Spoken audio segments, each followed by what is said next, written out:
Good evening, Demon Phil, Comics and More New Jersey here.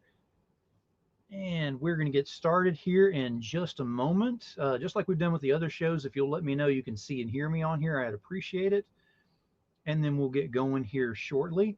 Also, we need to share this thing out, get as many people here as we possibly can. We've been sharing from our ends over here as well, but we want to make sure and try to get as many people as possible.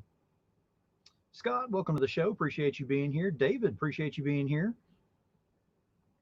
And as you come in, if you'll let me know you're here, so I'll know that you can see and hear me as well, and we will get started in about a minute or so.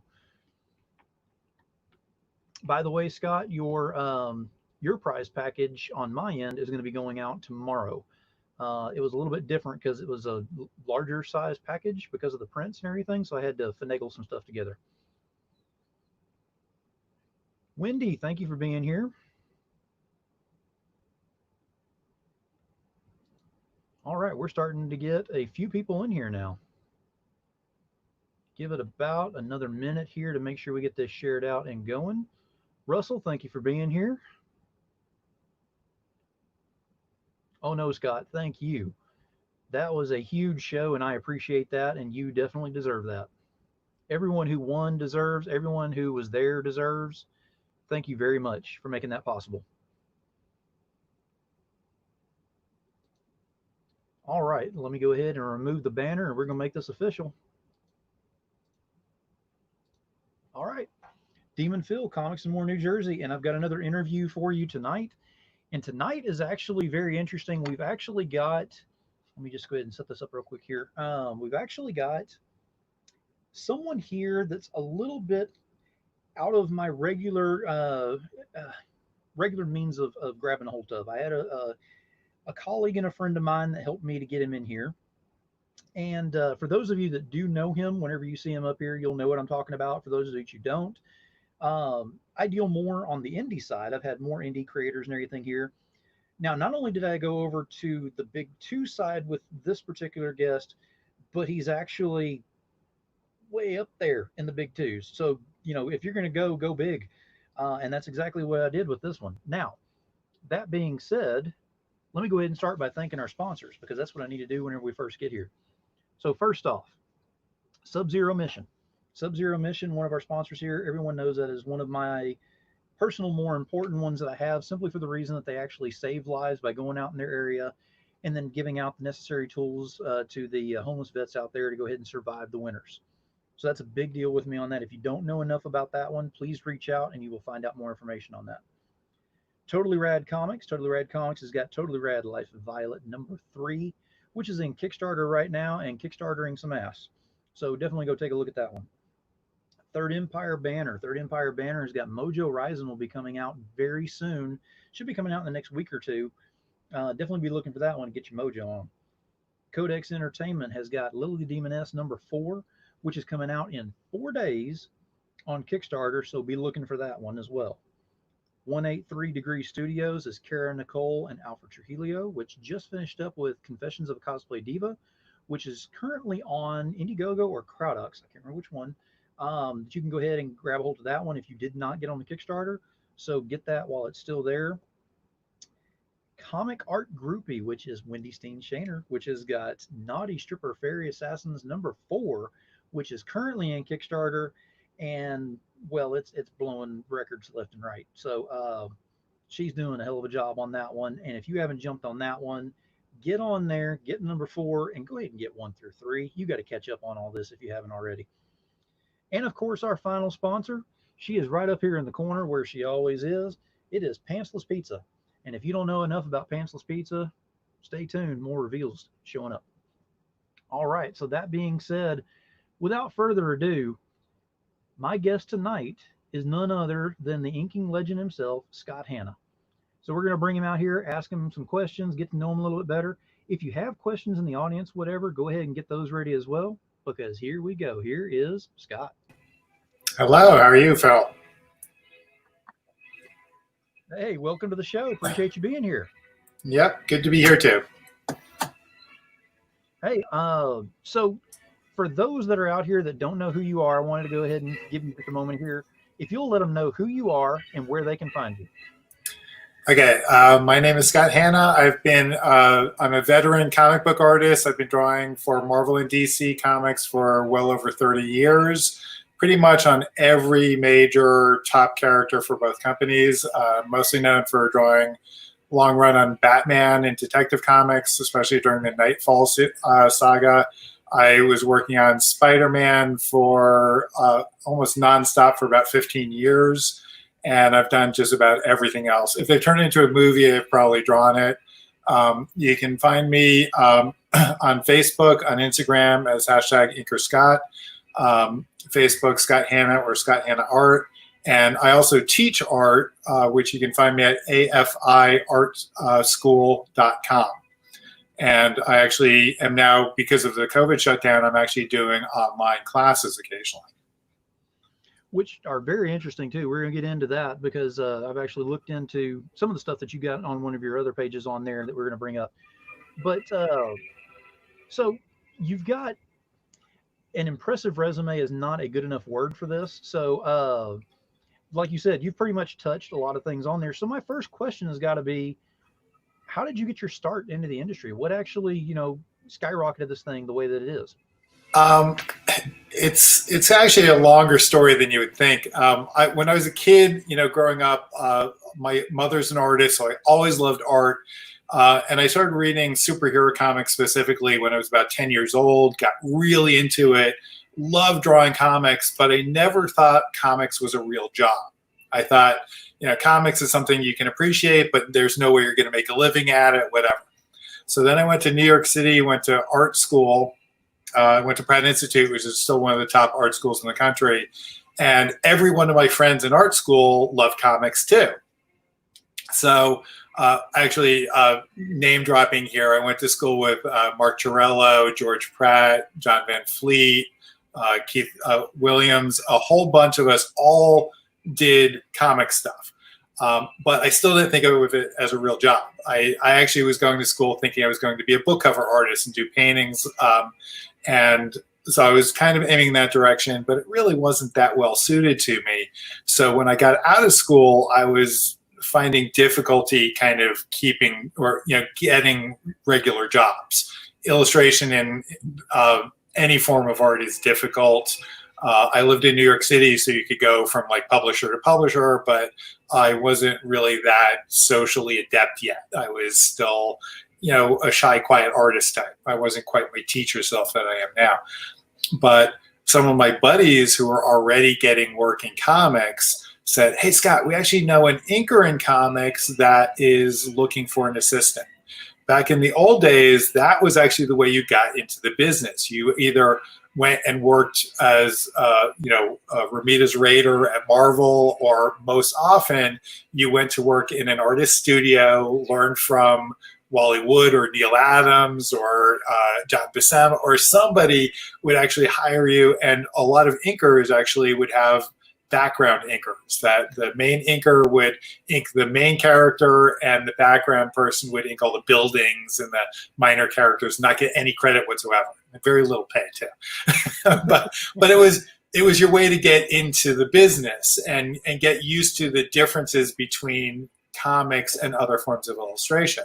Because when I went to college, they didn't teach us anything about comics. Actually, comics weren't even respected by most of my teachers. But we kind of transformed the school in the years we were there. But we were teaching them, not them teaching us, which is what you think teachers should do. But anyway, so you learned on the job, and I learned it by working with another inker for a short while. And I knew how to draw. I had already gone through 4 years of art school. I could draw very well, but I didn't know the specifics about comic book art as opposed to general illustration. Found out I actually loved it. I was actually quite good at it. To find something that you love that you can actually get paid for is like the best thing you can happen in the world. And so because I was working for this other artist for a short while, he said, we lived in New York City. He said, "Hey, Scott, I'm doing a small convention in New York, and and back then conventions were nothing like the mega things they are now. They were, people didn't have banners. You just went with a sketchbook, drew sketches, maybe charged $5 or $10, whatever, and you were happy as pie, right? So I went with this the other artist to the show, and it was such a small show. He basically said, "Hey, Scott, just take your own table." I'm like, cool. Okay. So I set up my table and I just started I put up a little hand-drawn sign saying Scott Hanna commissions, and people would come up to me during the show and say, "Hey, draw, Storm from the X-Men." I'm like, sure, I can draw Storm. And I, professionally, I had never drawn any of these characters, but I grew up with all of them. So of course I knew how to draw Spider-Man and Superman and Batman and all that. So I spent the day drawing all these commissions, and I was getting pretty regular customers because they could see the quality of my work. And I was super, super lucky because the table to my left was a small publisher. They were actually Eternity Comics, which is based out of New York City, and they printed independent black and white comics. And they were watching me draw all day and said, "Man, you're really good. Would you like to work for us?" I said, "Sure." And that was actually how I got my job in comics. I didn't go to the company and pitch with a portfolio. I just did my thing. They noticed. They hired me right away. And the first thing they gave me my own book to pencil and ink. And it's kind of like learning how to swim by throwing you into the deep end of the pool. You didn't start out with a 5-page story. You started out with your whole book, 22 pages plus a cover. You got to get it done in a month. And that deadline is a lot tougher than most people think it is, especially if you're doing the penciling and the inking. And in this case, it was actually a black and white book, so I was doing gray tones as well. So I was doing the grays, the inks, the pencils, all by my lonesome. First time ever doing a 22-page book. By the end of the second issue, I was already having to draw like a war happening. And so you're drawing like, oh, there's only a couple thousand people in this frame of the comic book. And like, you're pulling your hair out, but the script says you have to do it, so you have to do it. But anyway, this was actually the best way to learn. And it's still the best way to learn how to do comics is by doing comics. If you think, oh, I only want to draw little, pretty butterflies, you're not going to be a comic book artist. I tell people all the time that my job is to draw anything that the script tells me to draw. So the writer, anything in their imagination, if I don't know how to draw it yet, I got to figure it out real fast. So doing it is the best way to figure those things out. And now we have the internet, we have all this other stuff, but learning how to just draw what you're told to draw is what illustration is all about. So anyway, while I was working for Eternity, I actually switched over from penciler inker to just inker because penciling and inking a book a month is really, really tough. It's a lot of work. And I found out that first of all, I actually had somebody else ink my work and I hated it. And I said, okay, I really want to have a say over the printed product, what's actually going to be seen on the page. And I realized that by switching over to inking, I actually had complete control over the end product. What the finished black plate of the book was going to be was my hand. And my drawing skill actually helped me be a better inker. And I was also much faster at inking than I was at penciling.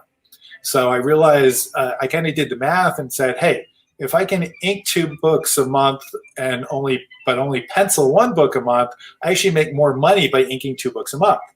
So I went to Marvel and DC after working for about a year at Eternity, doing both penciling and inking and straight up inking.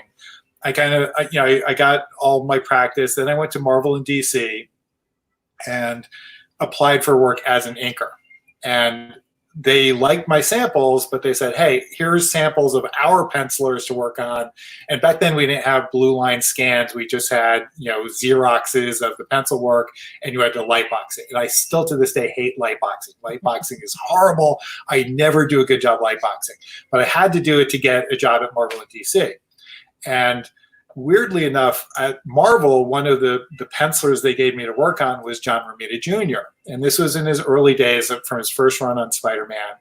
And when I inked his stuff, I just didn't get it. I was like, man, I don't understand this style. It wasn't what I was used to. And because even though they gave me several other pencilers, and I got to do John Buscema, I forget who else I had, but a whole bunch of other, and I loved everybody else I did, but I hated the Romita page. And DC also at the exact same, I got into both companies simultaneously.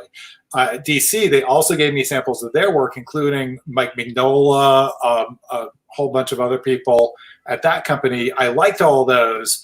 So I brought my stuff back to DC first, never brought my stuff back to Marvel because I was just ashamed of that one page. And I could have shown them everybody else except the one page, but I didn't want to show them the Romita Jr. page. And it's funny because I look back on that same page now, I'm like, it really wasn't that bad. I just didn't get it. Anyway, so I brought my work back to DC, and they immediately gave me work. And then immediately they started giving me not just one issue a month, but they started giving me 2 issues a month. So almost from the get-go, I was working full-time, doing what I love to do at DC Comics. And like one of my earliest books was Grant Morrison's Doom Patrol, which right now they've got it as a TV series and they're adapting stories that I worked on. And so I got to start at, it wasn't quite Batman or Superman yet, but I was starting with like great talent, phenomenal writers. Even my letterer on Doom Patrol was John Workman. Still, I consider him one of the all-time best letterers in all of comics history. And I got to work with him on one of my very first projects. Richard Case was the penciler in that book. He had also worked, not with me, but he had worked at Eternity around the same time I had. And so we had that link in common. We didn't get to work together at Eternity, but we did at DC. So we really enjoyed being kind of newcomers together on this really phenomenal project. So that's how I got into the business. Nice. Now, Tom Hutchison's got a question in here regarding that, which a lot of us are thinking too, is what was the Eternity book? Because that'd be your first work. Well, technically it's not my first work. I worked on a book, and I'm actually going blank on the name, but when I was in college, Kent Williams self-published a book with all the comic talent at Pratt Institute, and it was only one issue. I wrote, penciled, and inked one-page story in that book. I'm going blank on the name. But anyway, that was technically my first published work. Even that wasn't technically my first, because when I was in high school, I was in an independent newspaper doing my own comic strip. But my first book for Eternity, which I penciled, inked, and did gray tones, was called Death Hunt. It lasted, I actually penciled 2 issues, but it got canceled after the first one. So it didn't last very long, but it was a great start to get into the industry. And I even look back at what I did, and considering I was brand new at it, I did a decent job. You could see my potential. I wasn't where I'm at now, obviously, but I had, some of the right stuff. Now, you had mentioned briefly about getting a hold of something that you weren't sure how to deal with it. It kind of took you out of your wheelhouse. So my question on this would be, what are some of the most challenging pieces that you've had to work on, that you had to work outside of your wheelhouse on that? There are probably too many to count, but a good example of that is when I started on Death Hunt, I grew up loving like fantasy stuff. So Lord of the Rings, King Arthur, Robin Hood, Conan, all that stuff was totally in my wheelhouse. And the first book that gave me Death Hunt was in this fantasy Lord of the Rings type realm. And there were dwarves and archers and swordsmen and magicians and there's a lizard guy. I'm like, this is so cool. I love drawing this. This will be no problem. But they were being invaded by all these people from the future with high-tech gear. And I really wasn't that comfortable with high-tech gear. So I spent twice as long on the high-tech stuff than I did at the stuff I already knew I could draw. And I got better at it. It wasn't great, but I was a lot better. And it looked at least equivalent, that I wasn't just like taking total shortcuts. And so after Death Hunt got canceled, after I'd only been on it for 2 months, they're like, Scott, your high tech stuff is so good. We're going to give you an outer space book. I'm like, oh man. And then on top of that, back then, I still wasn't quite as good at doing women as I was at doing men. Because you can look in the mirror and see what your body looks like, your face looks like. But I wasn't quite as good from my imagination of drawing women. So the second book they gave me was Outer Space Babes. So it was nothing but women in outer space. So my 2 weak points were outer space high-tech stuff and women. And by literally like my 3rd month of the business, that's all I was getting to draw was that. But again, I worked on, I think, only 2 issues of Outer Space Babes. By the end of 2 issues, I knew how to draw women. I knew how to draw outer space stuff. I was getting better all the time. And pretty much every time you get a script, that same thing happens. If there's something, it's like, oh man, I haven't drawn a tank in forever. You got to go back and learn how to draw a tank. If it's an undersea world, oh, I got to do all my research on the fishes again and what do whales look like and what kind of whale is in the story. And so fortunately, ever since I was a kid, I've studied animals. So like I know even one of the classes I teach is animal anatomy, because I think it's a good idea for artists to have a working knowledge of almost all animals. If you can't draw a person on a horse, you're not going to tell the right story if that's a requirement in the story. But the same thing happens if I'm having somebody flying a jet. I have to make that jet convincing. So, it's one thing because I still am slightly weaker at the techie stuff, I have a lot of toys of cars and tanks and jets so that I can actually turn them in space and look at them. So if the Hulk is lifting a car over his head, I want to know what the undercarriage looks like really well. So I've got some really detailed models that help me do that. And we still have the internet now too. Absolutely. And let me see. Philip Rutherford has got a point up here that I want. This is actually right in time with what I'm going to ask you. So Scott is on record as having inked the most pages in comic history or recorded history and won a ton of inking awards. And I've heard this as well. So we kind of discussed this prior to coming out here, but if you'll go ahead and talk about that just a little bit, because that's pretty impressive. Well, this is one of those things that just weirdly happened. It's not a goal that I ever set to do the most pages. I do comics because I love doing comics. I literally get paid to do a job I love. So my philosophy pretty much my whole life long was, it's like, hey, Marvel and DC are suckers enough to pay me for this stuff. I'm going to do it as much as I can. I'm going to just get to draw comics 12 hours a day, every day, and love it. Now, some people get burned out really fast because the deadlines can be horrific. The pressure can be really, really heavy. But for me, it was just something I really love to do. I also have a very understanding artist wife who, if I had a normal wife, she would be driven insane by how much I work. But since she's an artist too, she knows what it's like to get into the zone and all that stuff. So, and I actually, one of the first professionals I met when I got at DC was Dick Giordano, who I was totally blown away that he was working at the time as an editor at DC, and he still was inking books on the side. And he told me one time, I was like, oh yeah, I ink 2 pages before I come to work. I'm like, what the heck? How is that even humanly possible? Because for me at that time, 2 pages was like a 10-hour day. And he would do that in the morning before his full-time job. But that kind of opened my eyes to the possibility that it maybe can. And I didn't know at the time he also had assistants that were helping him out with backgrounds. And I was trying to do this all by myself most of the time. But anyway, I just, once I started getting into the industry, I focus intently. I tell people, don't try to be me because I'm insane. I just draw all the time. But that adds up. After 5 years, it's a lot of pages. After 10 years, it's a lot more.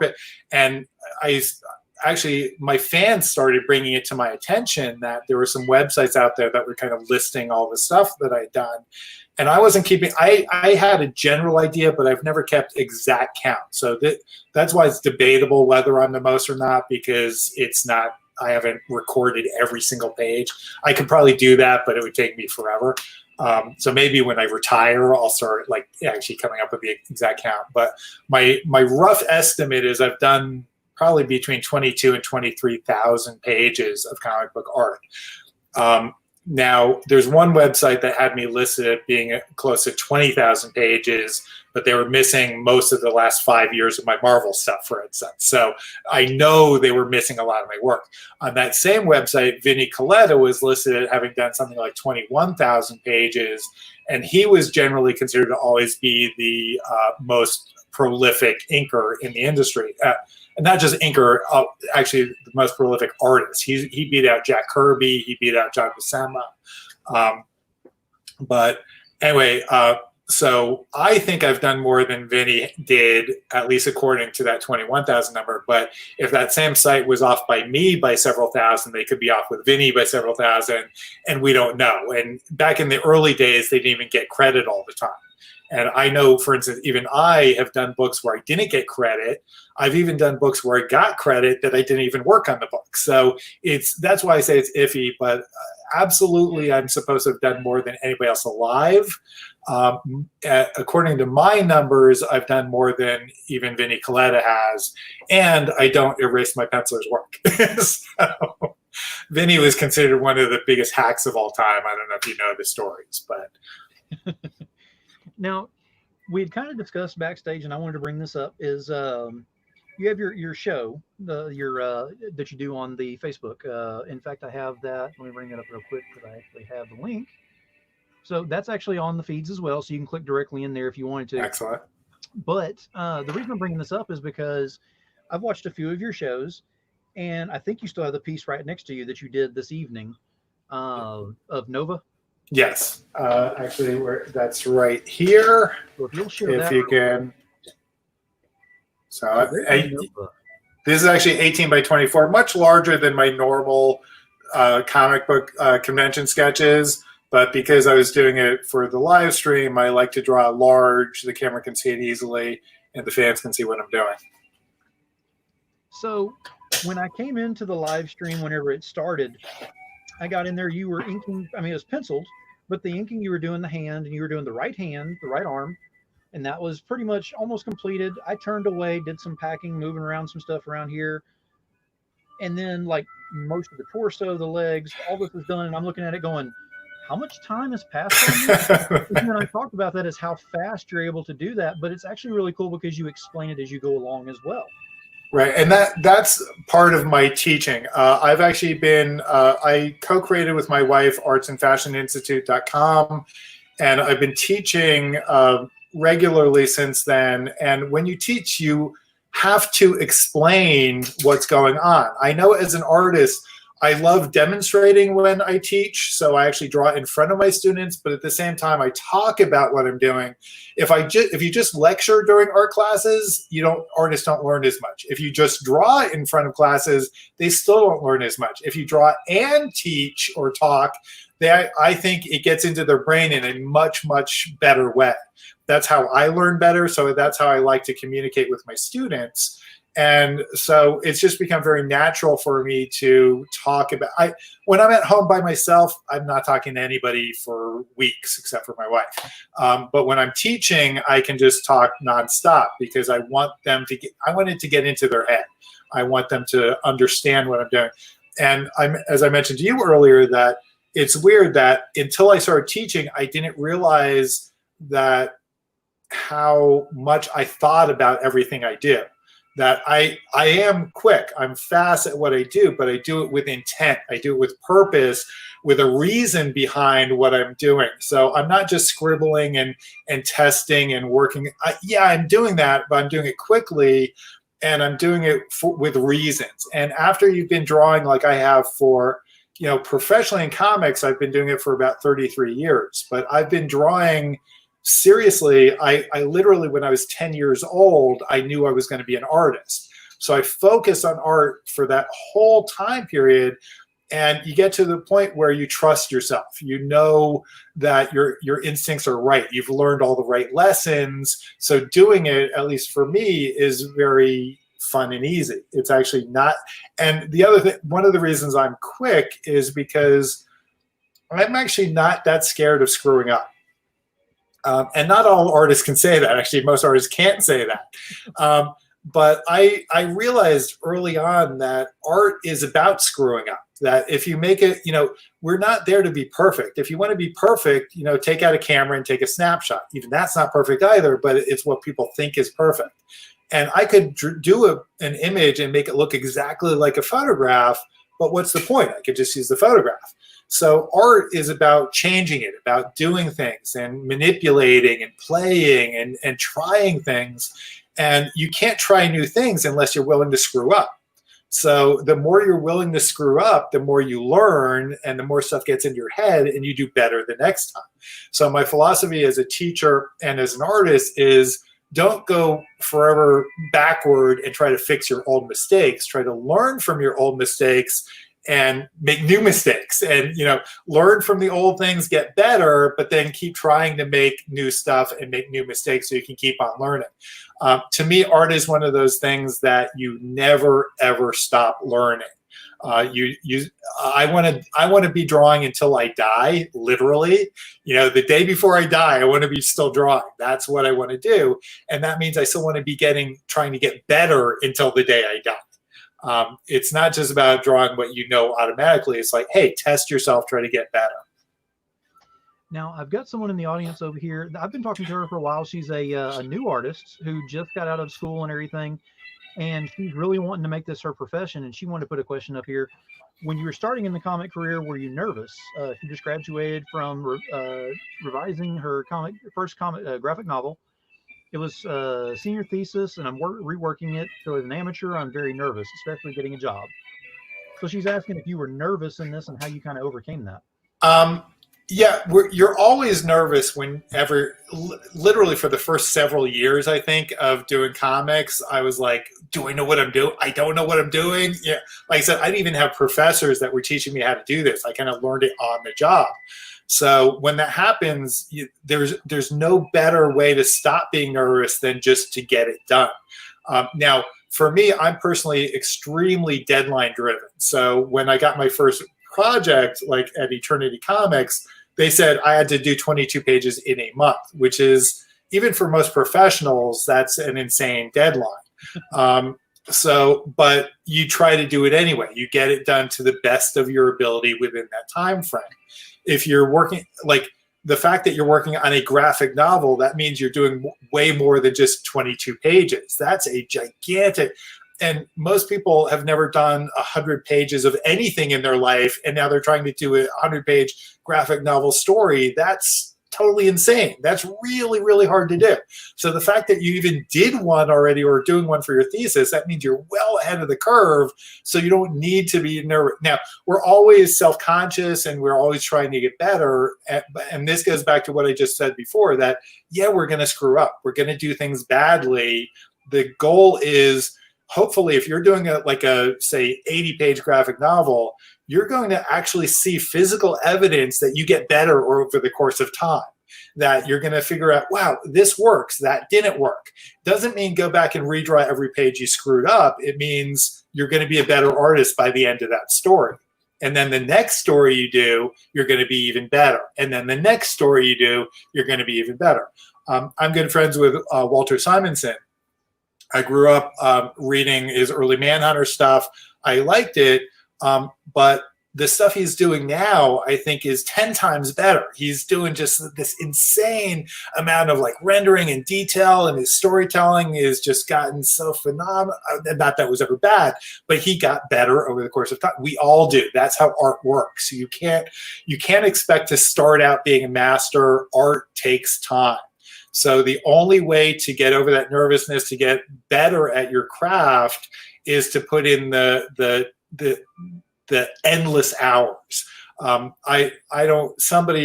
horrible with numbers, so never count my numbers, but people usually say it takes like 1,000 something odd hours to get good at what you're doing. In art, I've been drawing almost 12 hours a day for 33 years. I'm still trying to get better. Okay, and if you count up that number of hours, that's an insane amount of hours, and I'm still trying to get better at it. Now we've got a couple of questions over here that I want to go ahead and bring up. So Philip Rustard has got, it's a two-part question. Was it difficult to learn light source and line weight? Weirdly enough, okay, light source I actually learned really early because my mother is a fine art painter, and when I was actually when I was 10, I was begging to get into her oil painting class because she was a phenomenal artist. I wanted to learn from her. She actually had a cutoff of 13-year-olds only and up, which is actually generally the age I teach at because kids are generally a little bit more mature and can settle down and whatnot. But I bugged her for a year, and by the time I was 11, she let me into her class. And I was painting to a young 11-year-old boy who read comic books. I was having to paint flowers and still lifes, right? Which was kind of very boring for me. But what it taught me, the first thing she taught me was that all good painting starts with good drawing. All good drawing starts with understanding values. Understanding values means you have to understand light source. So I learned those fundamentals of really good drawing skills at a really early age, and that has maintained throughout my entire life. So nothing that I learned then was wrong. So I learned all the right stuff early, and I kept at it. So I kept getting better and better and better. But like when I'm teaching, I usually teach my students to start out with one basic light source. When I draw, I was doing one of my live streams last week. I think I was throwing in at least 3 different light sources. Actually, it was more like 4 different light sources. And I was just winging it. I was doing it. I hadn't planned it out ahead of time. I'm just, okay, I'm going to throw it in. And now I know enough how to do that because of my years of experience. But again, it takes practice. But learning light sources is a fundamental thing that's good for all art that is really, really, really important to learn as early as you can get to it. Now, the second part of that question was the line weights. Line weights are something that's very, very particular to an inker. Inking is different than a lot of other media. It's entirely based on black lines on white paper. And so you have to create a different kind of illusion of lighting and light source than you do than if you're doing painting.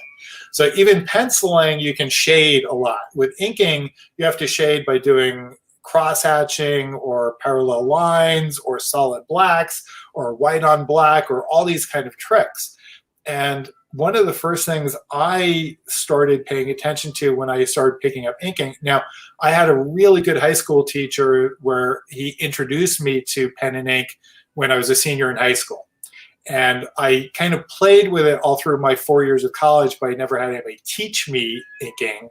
And then I worked for a short time, for about 6 months with an inker who kind of taught me some of the specifics, but even some of the stuff he taught me, I didn't like. I actually didn't learn. I learned as much stuff not to do from that guy as I did what to do, at least from my perspective. But what I immediately tried to do as an inker when I was playing with the tool of ink and quill pens and brushes is I went back to my childhood of how do you show off light sources. And one of the things I realized very quickly was that if you flex the line from thick to thin, especially in an outline, that shows where a form is being lit. So if you draw a circle and you do a flat line around a circle, it looks like a circle. If you draw a shadow underneath it, it looks like a ball. But if you actually make the line very thin at the light source side and then much thicker as it goes to the shadow side and then thin again and even stop it before it meets the other line, just by that outline line weight change, you've actually turned it into a round object.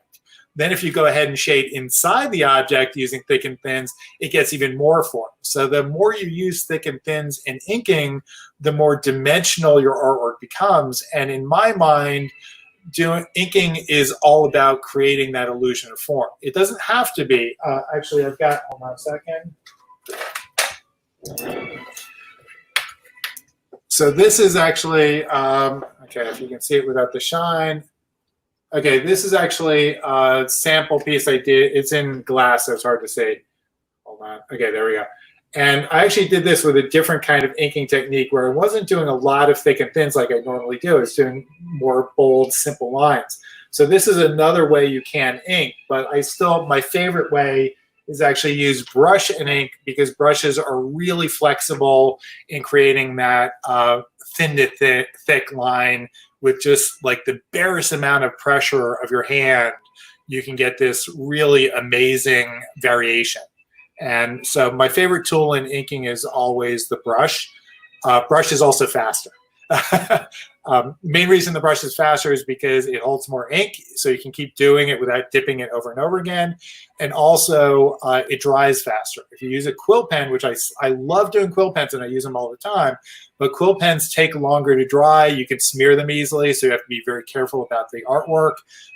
So brush, if you can handle a brush, it's a super sensitive tool. So you have to have a really light touch. You have to be like in total control of your pressure.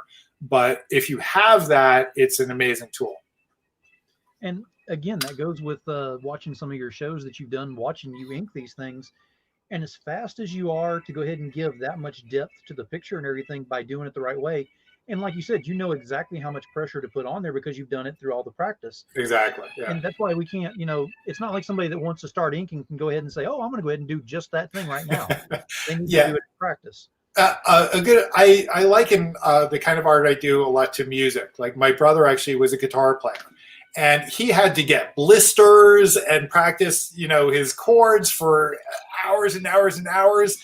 And he started out lousy, and he actually got to be really good, but it took hours and hours and hours and hours of practice. And art is that way. You can't just pick up a tool and expect to be an expert at it the get-go.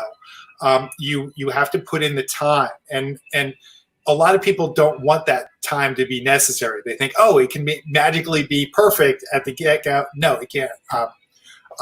Unfortunately, because I've been doing art so long, it is now much, much easier for me to adapt to different tools.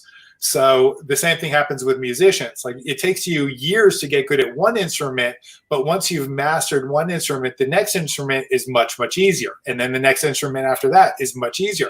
So there are some people that can play 20 different instruments, but they can't start out playing 20. They have to start out with one and then so my mother, one of the media she's really good at is she's a grandmaster pastel artist. And you have to win like, I forget this enormous number of first prize awards in jury pastel shows. She got that, and she's phenomenal at pastels. And pastels are not something I was ever used to. I didn't really practice pastels. I didn't even understand them. So a couple of years ago, my mother was visiting and said, "Mom, can we just do a pastel still life together?" Go back to my 11-year-old self, take a class with my mom. And I sat next to her. We both took out pastels. I saw how she was doing it. I was doing it.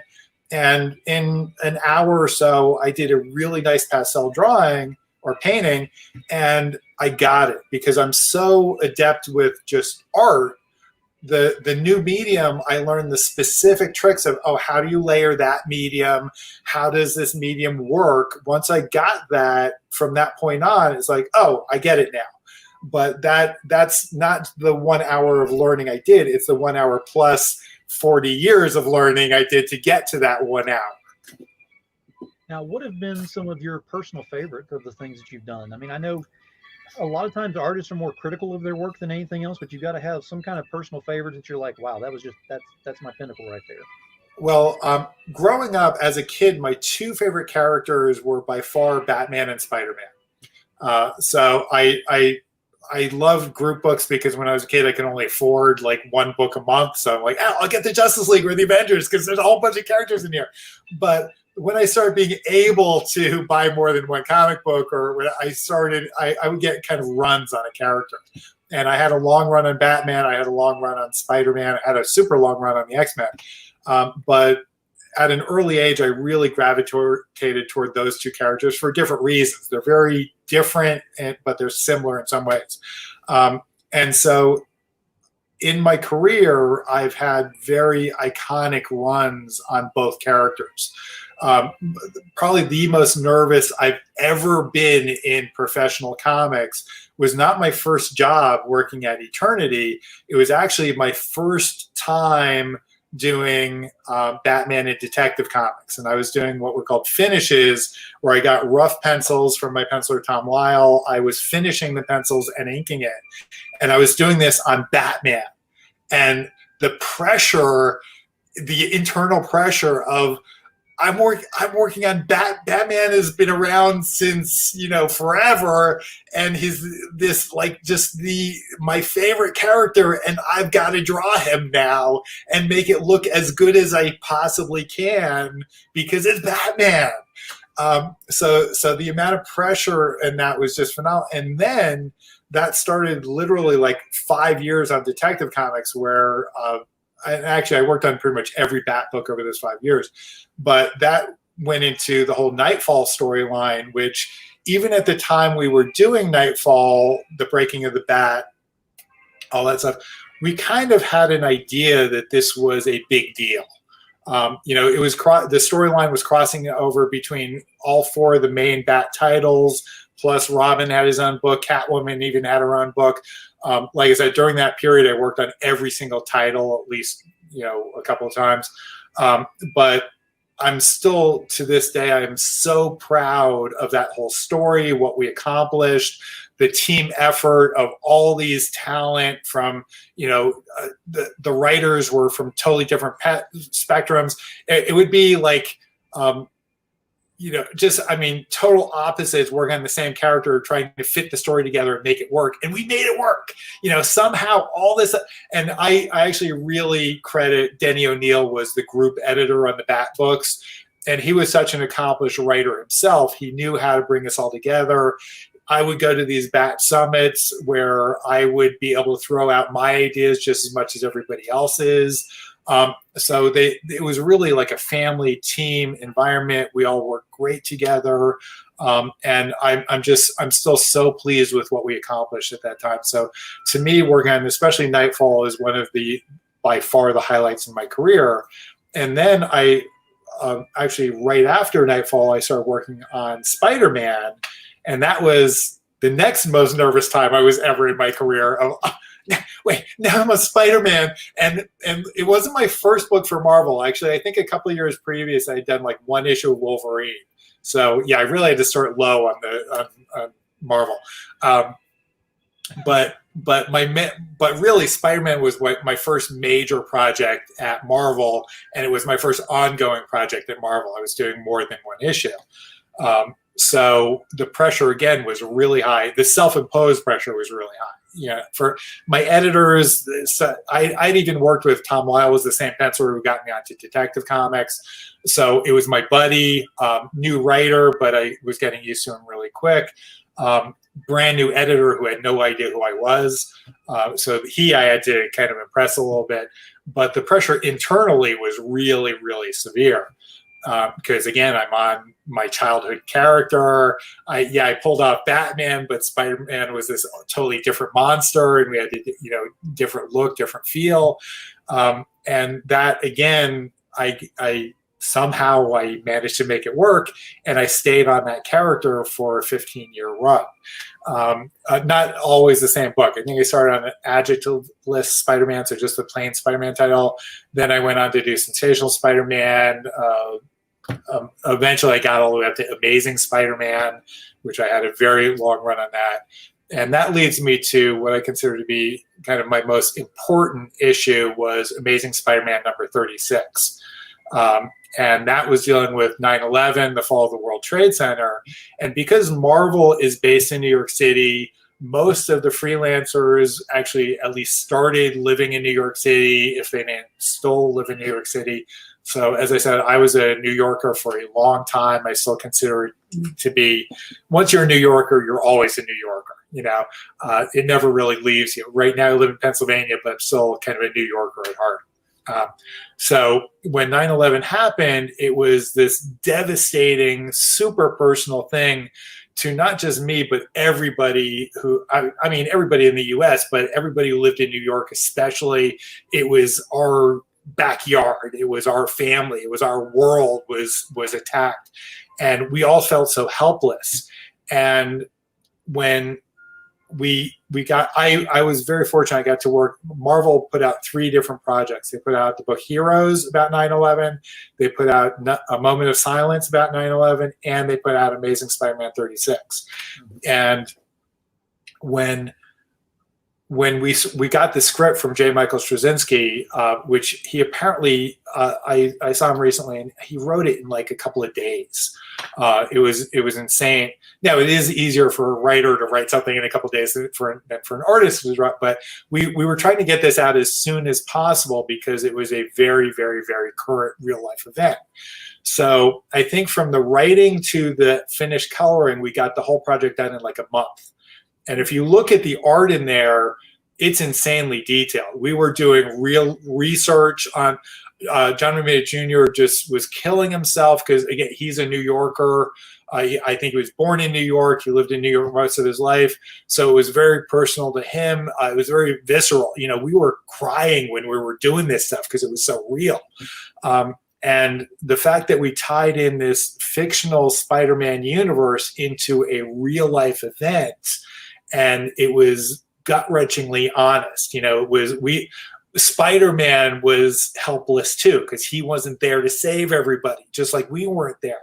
So the fact that in my small skill set of being able to draw comics was able to work on this amazing statement about a real life situation and have it get out there into the world. And then a while later, my sister-in-law was actually doing counseling at Ground Zero for the workers working at the site. And for those workers, it was very difficult because they were digging up body parts and then being the typical, you know, He-Man worker, they would go home and not share it with their family or not know how to deal with it. So they started having marital troubles or personal troubles or family, you know, and so they were bringing in counselors to help these people deal with it. And they were having a really, really hard time getting through the barriers, which is normal. So my sister-in-law, when she got called in, she said, "Scott, didn't you work on some like comic book stuff?" And I'm like, "Yes, I did." She said, "Could you send some of those to Ground Zero?" So I gathered up, I think I even called Marvel, but I said, "Hey, can I get extra copies of Heroes, A Moment of Silence, Amazing Spider-Man 36, and get them to the Tet at Ground Zero for the workers at the site to look through this stuff?" So the cops, the firefighters, the construction work, the engineer, everybody was there. They had access to this stuff. And my sister-in-law said it worked. It actually got them to, they would start reading in the tents, you know, take a break, reading through the comic books. Like, I think in A Moment of Silence and Heroes, we were drawing real people, you know, and real events. And they were like, "Man, I knew this guy at this fire department," and it was no longer with us. And so by me being able to draw comic books and have it help the people on the site was, to me, the most important thing I've ever done in my life. The fact that I was able, in that my small little world way, to help those people, I think is just so special about what I've been able to do in my career. That is great because, yeah, I mean, anything would have helped. And I think a lot of people thought that because they could, you know, out millions of dollars to help out people, they just thought they had no power. And all they really needed was just smiles and people talking to each other and communication and just positivity. And once it started getting the morale building up off of that, you could see the morale shift whenever that happened.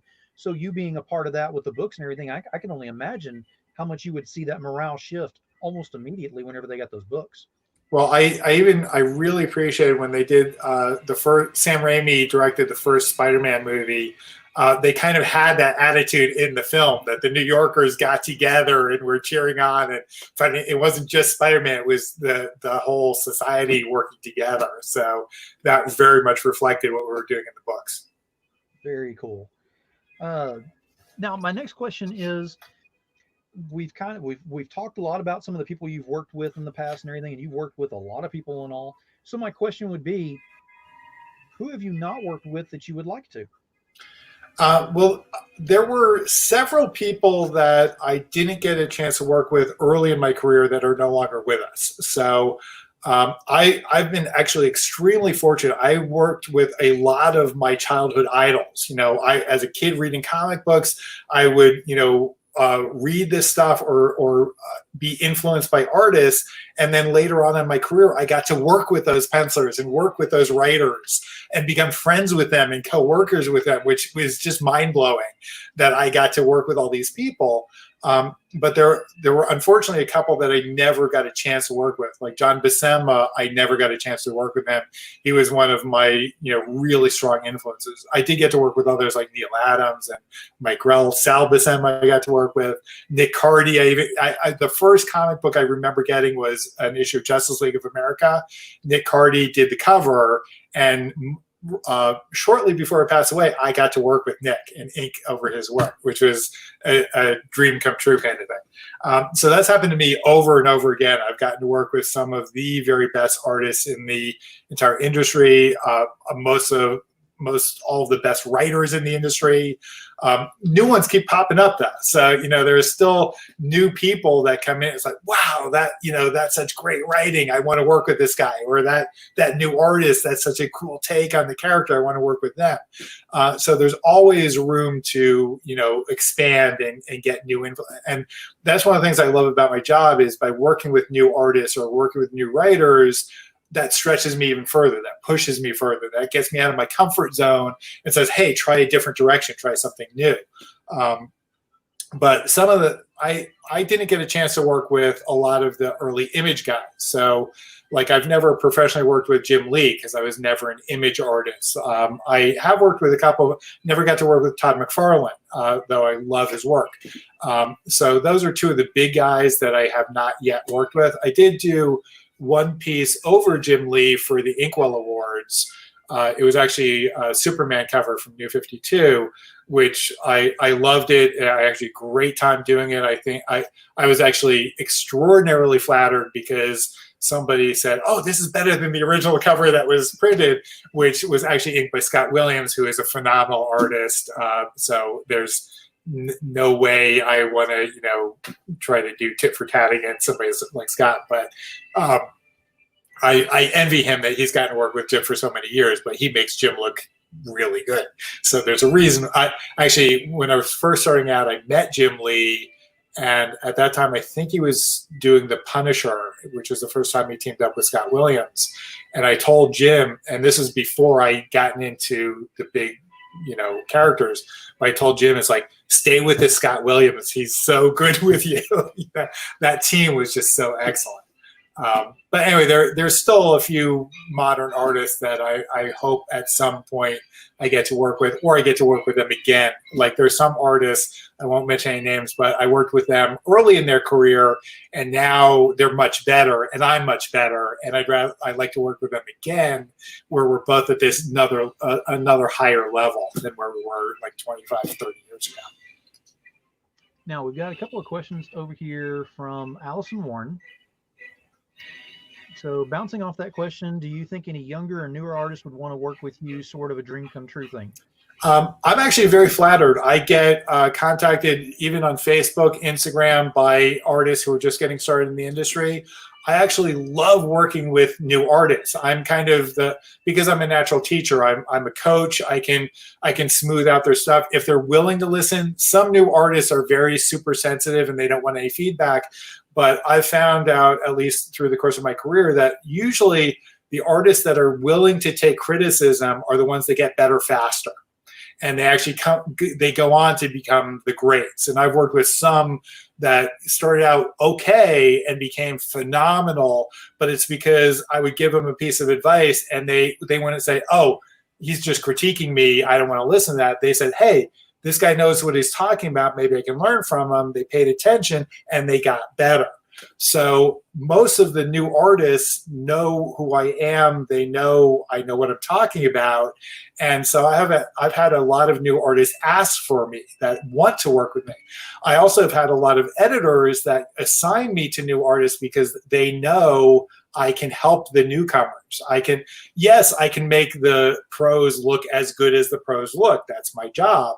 But my job is to make the beginners look as good as their potential is. I want to make them look even better than they can look by themselves. And a lot of nowadays, especially with digital inking, a lot of people think, oh, I can do it all myself, but they don't realize what they're missing because they haven't just specialized in inking. They don't know, wow, ink can do that. Ink can add all these textures, or ink can add all this depth and dimension, or add these light sources that they weren't aware of because they never worked as a partner.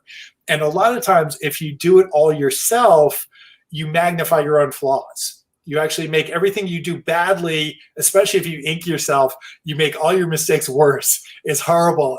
Now, it doesn't last forever. I mean, you go through a learning curve like anything else, but working with a partner and getting a different perspective gives you a different outlook, which makes you better faster, at least in my experience. So yeah, I love working with new artists, and a lot of new artists love working with me. That's what they've told me.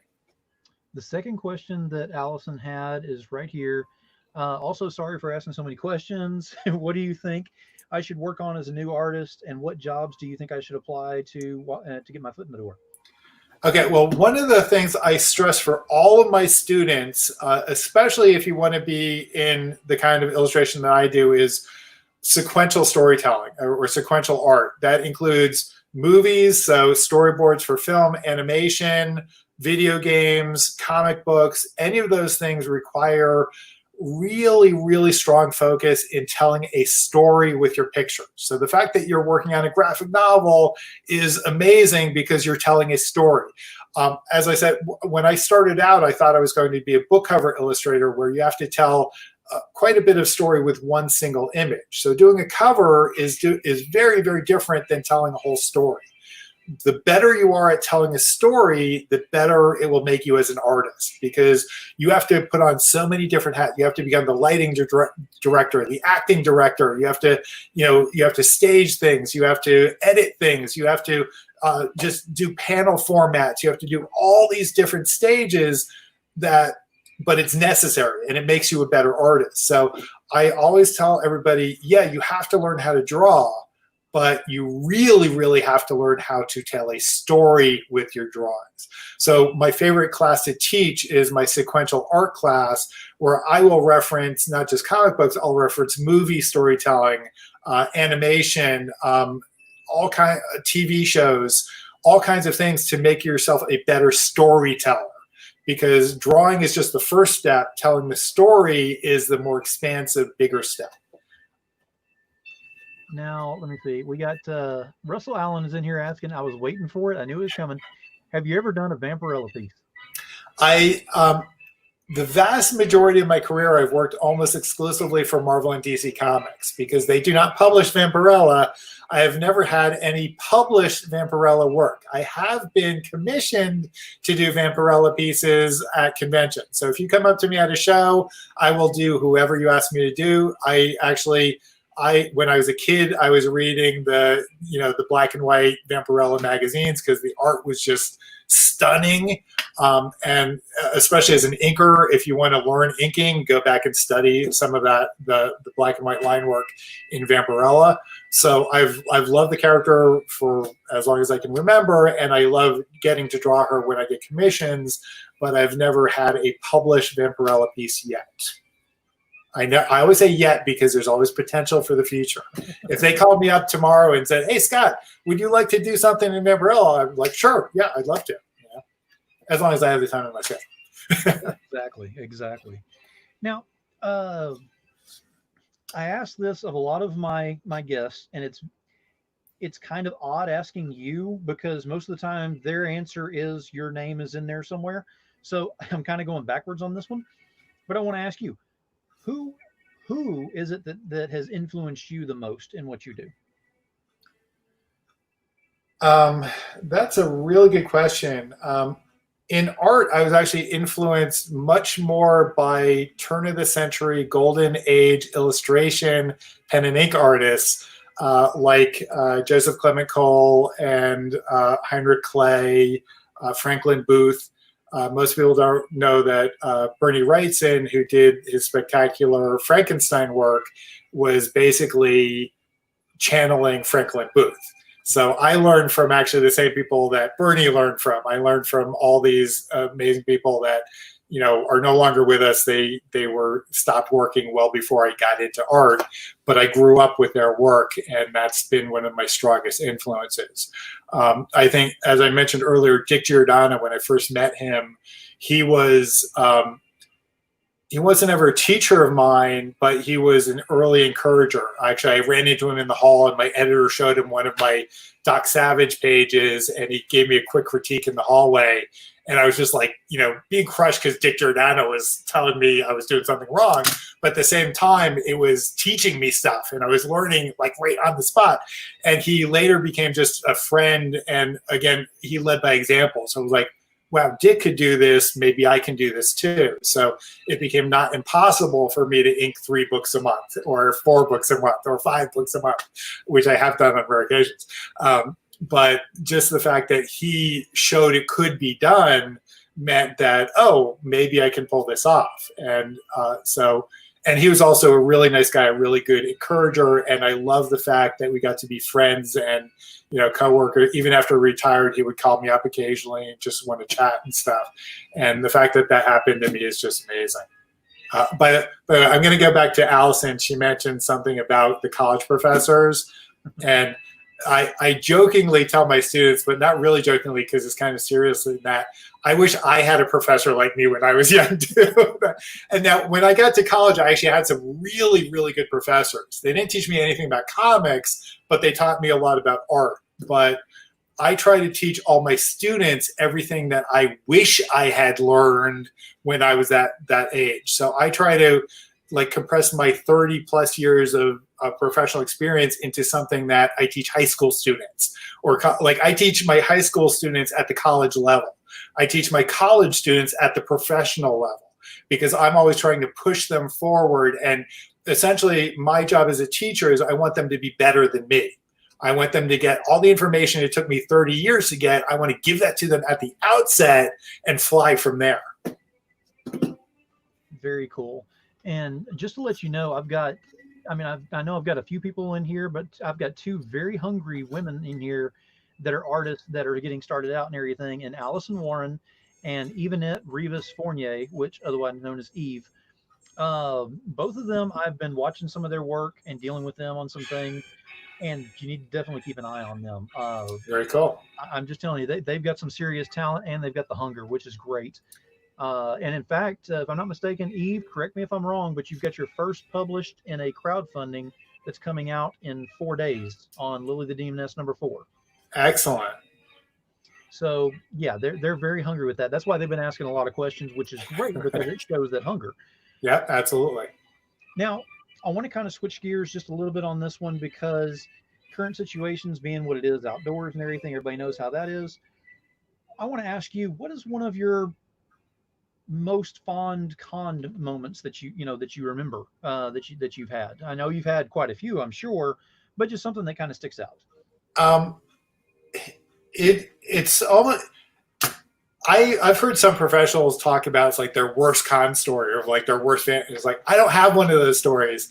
And it's almost like I also don't have the other, because I have like the best fans on the planet. I mean, everybody who comes up to me is super. I try to respect them. They respect me back. They, usually they don't come to you unless they like your work in the first place.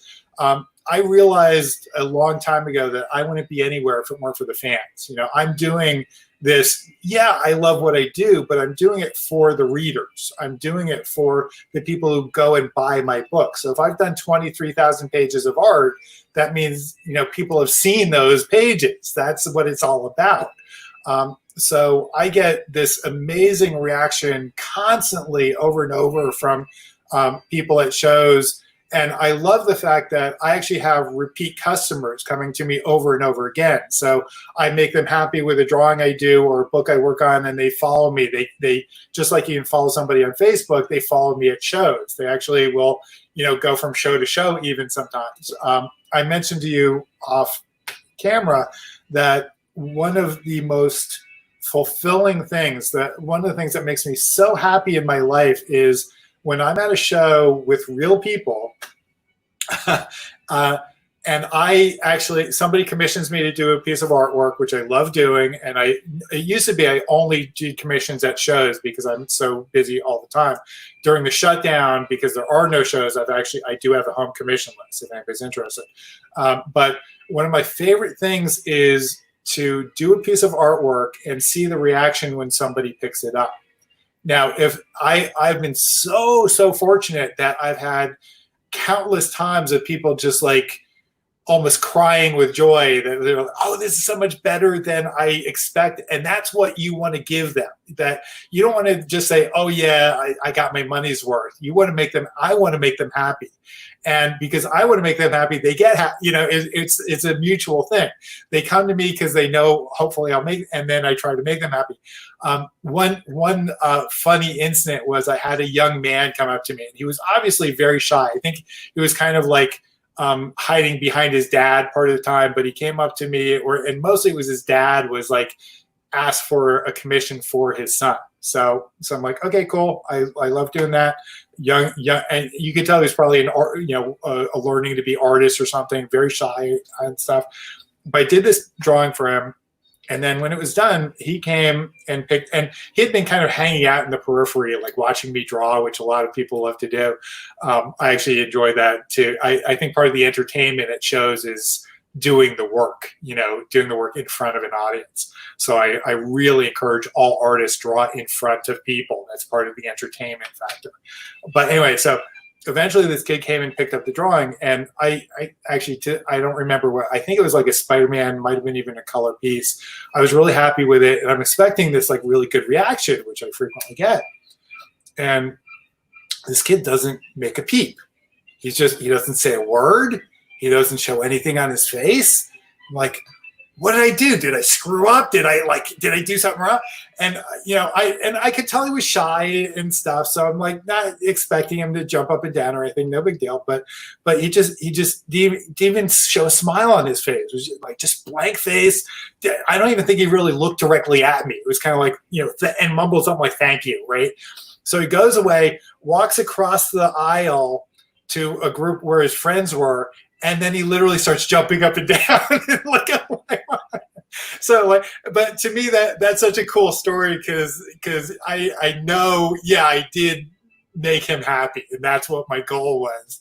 And so it's really disappointing to me if I screw up and I don't do a good job. I've done times where I wasn't even happy with work, and I've just like, okay, I can't give this to somebody. I can't show this. I'm going to start all over again, do a new piece. So but that's one of my con stories. Now I will say, because I brought this up here just a while ago, but Phil Russer said that you were an awesome guest to have at a show. And he has an awesome show too. That's exactly what I was going to bring up. If I'm not mistaken, the name of it is Creator Con. Yes. I remember correctly. Okay. And that is in the New York area. And Philip, correct me if I'm wrong on any of this, but I believe it's next year that you'll be having that in the spring, is what I believe you were telling me. Is what you were looking at anyway with the time frame. So if you're in the New York area in that time frame, go see a show. Definitely. Yeah, his show is very aptly named because he brings in a lot of the creator talent. So writers, pencilers, inkers, colorists. So it's a lot of it is about the art of comics. Not just, yes, there is obviously collecting comics, but he really likes to focus on the creators, and we like to share with you guys. So Phil is just wonderful to work with, puts on a really nice show, and hopefully we can get back to a sane world in the not too distant future, and I can see all my fans again. Absolutely. Now, lastly, I want to go ahead and bring this up because we do have some hungry people in here that are ready to learn and everything. So I'm going to leave this to you on this one, as saying you've got some new people who want to jump into this both feet and get in here and just get their name out there and everything. What's the best advice you could possibly give them? Well, the amazing thing is we have the internet now, so you can get your work out there so much easier than I was young. When I was young, if you didn't get published by a publisher, you had no shot. But now you can put out your own work. If it's creator, you can do crowdfunding to sponsor your own work. We have the internet. You can get the stuff out there. And now some people are very shy about that. It's like, oh, it's not good enough yet or whatever. The best thing to do is get it out there. Get the feedback. If people don't like it, yeah, learn from it. Yeah, you can. No matter what you do, you'll never please everybody all the time because art is subjective. But just getting your work out there, showing it to as many people as possible, that's how you get a job. You have to be seen. And weirdly enough, a lot of the publishers, they don't just go to conventions and look for people. They actually go through the internet and look for people. They actually look to say, oh, wow, this person has some good stuff that's happening. Maybe we'll get in touch with them. So you never know how to work, but we have this amazing resource that you should absolutely use. And another good thing is deadlines are actually really important in my industry, in a lot of professional industries. So don't just post something once every 2 months that is a masterpiece. Show them that you can produce work on a regular basis. It doesn't have to be every day, though that would be great, but show them every couple of days. At the very least, you better be putting something up every single week.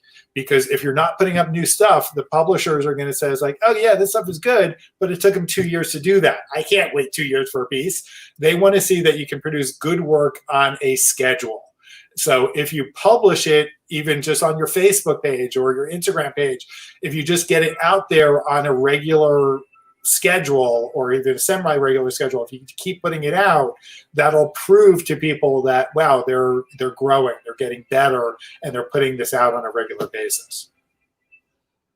That is some excellent advice on that. I mean, like I said, we've got some hungry people in here. I'm sure we got some more that'll be watching later on as well, and then probably some from the shared that's out there as well.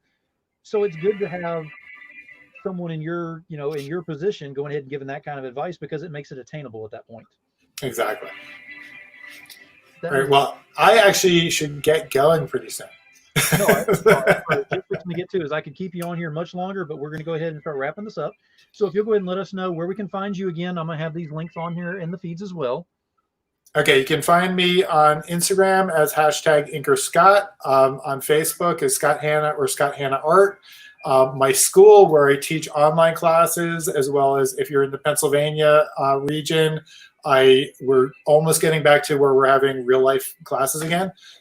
That's artsandfashioninstitute.com or AFI Art School. That's the easiest way. And you can also buy my original art at just going blank, theartistchoice.com. That's where you can buy a lot of my originals from my long career in comics. Very cool. Yeah, you've got a lot of stuff that's available and everything because I was kind of looking at that beforehand, and it is some amazing work. So if you have a chance to go look at that and get some of that stuff, it's great stuff. It's well worth it. Thank you. But thank you for being here very much. I appreciate you being on here, and you've been a great guest. And I know that they've had they've absolutely enjoyed having you on here tonight because we've got a lot of comments in here. But let me go ahead. I'll do my closing statement, and I will see you in the green room here shortly. Excellent. Take care. All right. All right. So, this is a great show. You guys got